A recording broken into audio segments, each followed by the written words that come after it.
ஆன்மீக நண்பர்கள் அனைவருக்கும் அன்பும் கனிவும் நிறைந்த வணக்கங்கள். நம் சேனலுக்கு உங்களை அன்புடன் வரவேற்கிறோம்.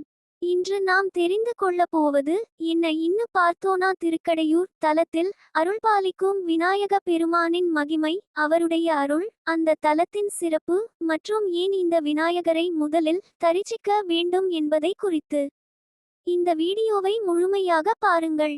இறுதியில் உங்களுக்காக ஒரு எளிய விநாயகர் வழிபாட்டு முறையையும் பகிர்ந்து கொள்ளப் போகிறோம்.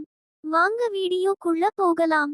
இன்று நாம் தெரிந்து கொள்ளப் போவது மரண பயத்தை போக்கி நீண்ட ஆயுளை அருளும் திருக்கடையூர் தலத்தில் எழுந்தருளியிருக்கும் அருள்மிகு விநாயகரின் மகிமையையும் அவருடன் தொடர்புடைய அரிய வரலாறையும் பற்றித்தான். எந்த ஒரு நல்ல காரியத்தையும் தொடங்குவதற்கு முன் முதலில் வணங்கப்படுபவர் விநாயக பெருமான் தாங்க. அனைத்து தடைகளையும் நீக்கி வெற்றியை அருள்பவர் அவர். அதனால்தான் விக்னேஸ்வரர் என்றும் அழைக்கப்படுகிறார். திருக்கடையூர் தலத்தில் அமிர்தகடேஸ்வரர் மற்றும் அபிராமி அம்மன் அருள்பாலிக்கிறார்கள். இந்த தலத்தில் 60ஆம் கல்யாணம், பீமரத சாந்தி, சதாபிஷேகம் போன்ற ஆயுள் விருத்தி விழாக்கள் நடைபெறுவது உலக புகழ்பெற்றது. ஆனால் பலருக்கும் தெரியாத ஒரு விஷயம் என்ன இன்னு பார்த்தோனா, இந்த தலத்தில் உள்ள விநாயகரை முதலில் தரிசித்த பிறகே சிவபெருமானை தரிசிக்க வேண்டும் என்பதே பழமையான ஆலய மரபாகும்.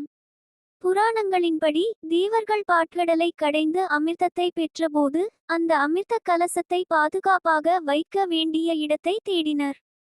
அவர்கள் வைத்த இடமே இன்று திருக்கடையூர் என்று கூறப்படுகிறது. அமிர்த கலசத்தை வைக்கும் முன் விநாயகரை வழிபட வேண்டும் என்ற மரபை சிலர் மறந்துவிட்டதாகவும் அதனால் சில தடைகள் ஏற்பட்டதாகவும் தலபுராணம் கூறுகிறது.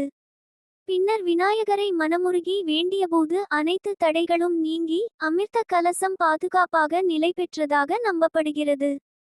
இதன் மூலம் எந்த ஒரு செயலையும் விநாயகரை வணங்காமல் தொடங்கக் கூடாது என்ற தத்துவத்தை இந்த தலம் நமக்கு உணர்த்துகிறது. திருக்கடையூரில் மார்க்கண்டேயரின் கதையும் மிகவும் பிரசித்தி பெற்றது. 16 வயதில் உயிர் பிரிய வேண்டிய விதி இருந்த மார்க்கண்டேயர் சிவபெருமானை இறைநம்பிக்கையுடன் வழிபட்டார். யமதர்மன் உயிரை பறிக்க வந்தபோது சிவபெருமான் லிங்கத்திலிருந்து வெளிப்பட்டு யமனை அடக்கி மார்க்கண்டேயருக்கு சிரஞ்சீவி வரம் அருளினார்.